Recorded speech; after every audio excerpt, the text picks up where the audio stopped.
So hello guys, welcome back new another video. So আজকে বলেছিলাম যে কয়েকদিনের মধ্যে আমার যে বিগ সাইজ এরোপ্লেন আছে সেটা ফ্লাই করবো। তো গাইস গত দেখতে পেয়েছিলেন যে আমার MiG-29-এর কী অবস্থা হয়, সেটা আসলে ফ্লাইং করার সময় সেটা খারাপভাবে ক্র্যাশ করে। আর এর আগেও 3-4বার ক্র্যাশ করে। তো এতবার ক্র্যাশ কারণে রিপেয়ার করার ফলে ওটা অনেক ওয়েট হয়ে যায় এক পাশে, এই কারণে ওটা এক পাশে রাউন্ডি থাকে, সেটা এলিরনের মাধ্যমে কোনোভাবে আমরা কন্ট্রোল করতে পারতেছিলাম না। সো এখন আমরা ওইটা বাদ আমরা কিছু এই সপ্তাহের মধ্যে আমরা F-22 র্যাপ্টার নামে একটা ফাইটার জেট তৈরি করব। আর এটা দেখতে পাচ্ছেন, এটা হলো বিগ সাইজ এরোপ্লেনটি। তো সেটা আজকে আমরা দেখতে পাচ্ছেন যে আমরা এখানে একটি লাগাইছি, সামনে ল্যান্ডিং গিয়ার ওদিন ছিল না।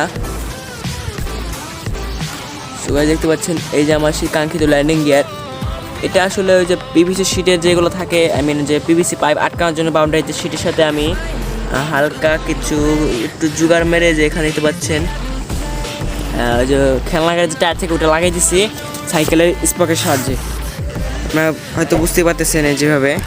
আর এই যে ESM বাইরে রেখেছি, আর যেখানে কিছু ডাবা দিয়ে কানেকশন করছি এখানে জাম্প করবে। আর এই যে আমার মূল প্লেনটি দেখতে পাচ্ছেন, আমার মূল প্লেনটি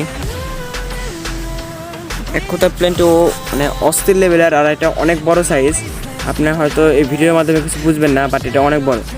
আর আমার এই ল্যান্ডিং গিয়ার বানানোর ভিডিও দিতে পারিনি, একটা সমস্যা ছিল, আমার ক্যামেরাম্যান নাই। সো এটা ল্যান্ডিং গিয়ার বানানোর ভিডিও আমি নেক্সট কোনো ভিডিওতে দিয়ে দেবো। আর ততকাল যদি আমার এই প্লেনের ভিডিও যদি আপনাদের কাছে ভালো লাগে থাকে, তবে অবশ্যই আমার চ্যানেলটি সাবস্ক্রাইব করবেন এবং লাইক কমেন্ট করতে ভুলবেন না।